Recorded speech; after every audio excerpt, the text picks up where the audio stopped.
أعوذ بالله من الشيطان الرجيم بسم الله الرحمن الرحيم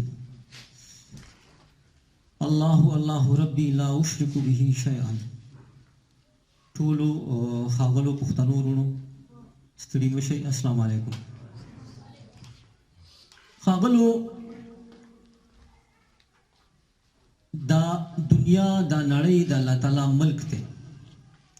په دې کې میشته ټول انسانان، که د هغوی د هر قوم، د هر ژبې، د هر نسل، د هر رنګ، د هر کسب سره تعلق وي، د انسانیت له اړخه د الله تعالی یو شان مخلوق دی. قومونه، قبیلې دا د الله تعالی د دې ملک ادارې دي. څنګه چې یو ملک جوړ شي او د هغه ملک چې دی نو بیا خپل خلک په تقسیم کې، په قومونو، په ادارو کې، د ادارو په څانګو کې، دغه شانتې الله تعالی دا نړۍ جوړه کړه. دا د الله تعالی ملک دی. دې کې چې کوم انسانان دي الله تعالی د یو مور پلاره پیدا کړل، بیا تقسیم کړل په قومونو، قبیلو کې، او دا ادارتي نظام یې وله ورکو. ژبه ښکارا د دې قومونو پیژنګلو ده. څنګه چې د ادارو په دې دغه که تاسو د دنیا د ادارې وګورئ نو د هغې خپل یو شناختي کارډ وي. د هر ادارې د کس سره به یو کارډ خامخا وي. دا ژبه زموږ شناختي کارډ دی. د هرې ادارې به یو وردي وي. زموږ دا جامه دا زموږ وردي ده. او دا یاد ساتئ ګورئ چې دا ادارتي نظام چې دی دا یوازې په موږ انسانانو کې الله تعالی نه دی اچولی.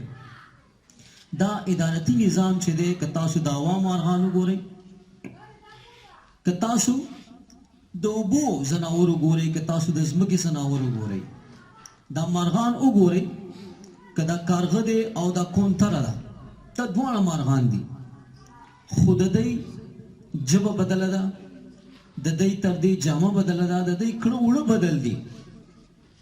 د دوی چې الله تعالی څه دپاره پیدا کړي دي هغه کار ترې اخلي. دا نظام، دا ادارتي نظام چې دی ګوره یوازې په موږ انسانانو کې الله تعالی نه دی اچولی. دا د کائنات په هر مخلوق کې دی دا ادارتي نظام.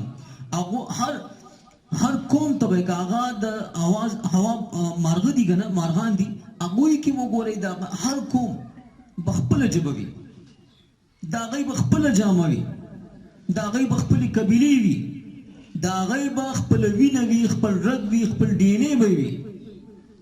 همدغه شانتې ما ځکه ووایي چې دا نړۍ د الله تعالی ملک دی او په دې کې میشته ټول انسانان، که د هغوی د هر قوم، هرې ژبې، هر دغه سره تعلق دی، هر کسب سره تعلق دی، په د انسانیت له اړخه د الله تعالی یو شان مخلوق دی. نو د انسانیت له اړخه مونږ ګورې قطعا په چا کې هیڅ قسمه فرق نه کوو. بیا چې کله د ادارتي نظام خبر راشي نو قومونه د الله تعالی جوړ کړي دي. وجعلناکم شعوبا وقبائل لتعارفوا. الله تعالی په خپل په قرآن کې فرمایي چې ما د قومونه، قبیلې د پیژنګلو دپاره پیدا کړي دي. یاد ساتئ ګورئ، مذهب نه، ملک نه، نور څه نه، پیژنګلو دپاره څه دی؟ قوم دی، قبیله ده.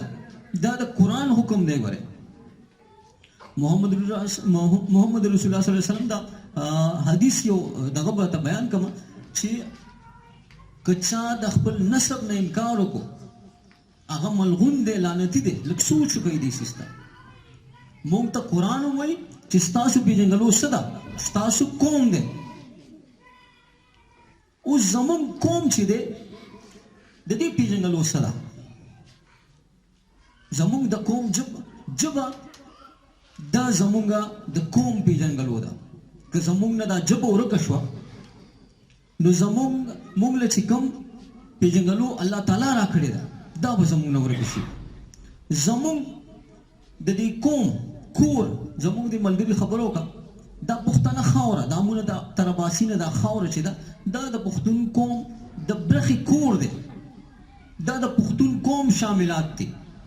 تاسو په دې کلي کې خپل د کلي اوسېدونکي خلک چې دي هغه په خپل کور لري، خپل پټي به لري، خو بعضې برخه به شاملات هم وي. دغه شان دامونه تر عباسی نه دا خاوره چې دا د پښتون قوم شاملات دي. یاد ساتئ په دې خاوره اولنې حق د پښتو پښتون دی دا د نړیوال دستور په مطابق ولې دا حق دی تر څو چې یو جوګه پښتون ځوان هم بې روزګاره وي دلته کې په دې پښتنه خاوره د بل قوم د غړي د ځوان د حق نشته دی چې هغه د دې په دې خاوره باندې د یو جوګه پښتون ځوان حق وخوري. مونږ په پنجاب د پنجابیانو حق منو، مونږ په سند د سندیانو اولنې حق منو، مونږ د بلوچو په خاوره د بلوچو اولنې حق منو، مونږ دغه شان د نورو قومونو کا ازبک دي تاجک دي که نور خلک دي د هغوی په خاوره د هغوی اولنې حق منو. پښتنه خاوره د پښتون قوم برخه ده، په دې اولنې حق د پښتون قوم دی. مونږ داسې نه وایو چې را مونږ به د یو ملک خلاف را پاسو، مونږ به زمونږ باره کې زما په خیال چې داسې د خلکو دا سوچ را ښکاره شوی دی چې را دی جوړې پته نه لګي څه ملکونو پسې راغستې ده. هېڅ کله نه داسې هېڅ خبره نشته دی. مونږ د چا په خاوره خپل حق نه غواړو، د خپلې ژبې حق نه غواړو. دا نړیوال دستور دی، ګورئ دا عالمي دستور دی چې په پښتنه خاوره به اولنی حق د پښتو او پښتون دی. دا بل لازم چې دی دا ترسره کول غواړي. وجه څه ده؟ وجه دا ده که چېرته زما په خاوره زما د ځوان اولنی حق ني، زما اولنی حق ني، زما د ژبې اولنی حق ني، زما ځوان په عربو کې لګیا دی د نورو نوکري کوي. تاسو چېرته دلته عربي وکتو چې هغه نوکري کوي؟ نه. زموږ وسایل څومره دي؟ زما ځوان چې دی هغه چې دی په نورو ملکونو کې لګیا دی د خلکو چاکري کوي، نوکري کوي، خو زما په خپله خاوره زما د ځوان بد حال دی. بل سړی تاسو لاړ شئ وګورئ په دې پېښور دفترونو کې وګرځئ نو تاسو به وګورئ چې غیر پښتانه په مختلف نومونو ګورئ هغه د پښتنو ځوانانو په حق باندې ناست دي. دا یو ظلم دی، دا یو عالمي ظلم دی. ګورئ تاسو په دې پېښور کې وګورئ، پېښور کې به تاسو که چېرته شناختګار دفتر ته تللي یو هندکې به تاسو ته وایي چې یاره ته خو د پېښور نه یې، ته خو پښتون یې. مطلب دا خاوره چې دی دا د پښتنو نه ده.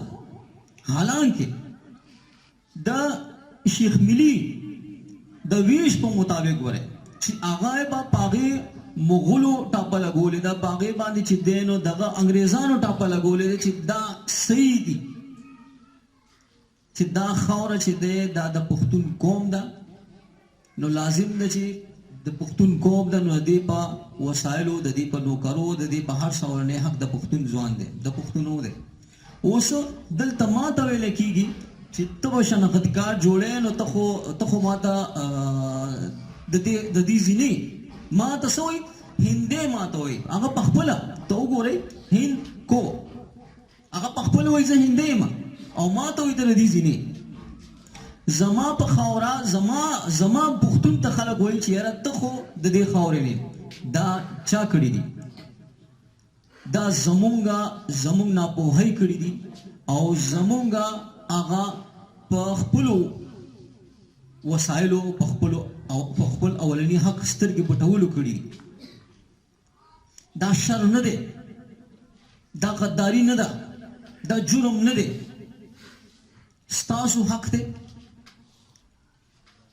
او ستاسو پکار دی چې په هغې باندې اولنی اختیار وي، اولنی حق ستاسو پکار دی. مونږ چرې دا نه دي ویلي چې یاره مونږ چېرته څه جنګ راوړی ده، نه. یو حق دی، دا حق چې دی په تاسو لاړ شئ وګورئ په عربو کې وګورئ د اسلام یو مرکز دی، خو هلته وګورئ چې اولنی په هغه خاوره باندې اولنی حق د چا دی؟ د عربي دی او که د بل چا. هلته کې چې کوم وسایل دي، هلته کې چې کومې سرکاري چوکۍ دي، په هغې اولنی حق د چا دی؟ لازم ده چې د عربي دی. که تاسو دغه شانتې چې دا ځان ته د انسانیت یو لوی غرونه وایي، دا نړیوال ملکونه، دا یورپي ملکونه، دغلته تاسو وګورئ چې هلته کې د هغوی په ملکونو کې د اولنی حق د چا دی او د چا د ژبې دی. که تاسو غواړئ چې د خپل راتلونکي نسل ژوند ښه کوئ، د هسکې غړۍ ژوند وله ورکوي، په نړۍ کې د هسکې غړۍ تاریخ را ژوندی کوي، نو د خپل د اولینی حق وپېژنئ او د هغې دپاره راپاڅئ ستاسو یو نړۍ مننه ډېره ډېره مننه الله مو فال لره مننه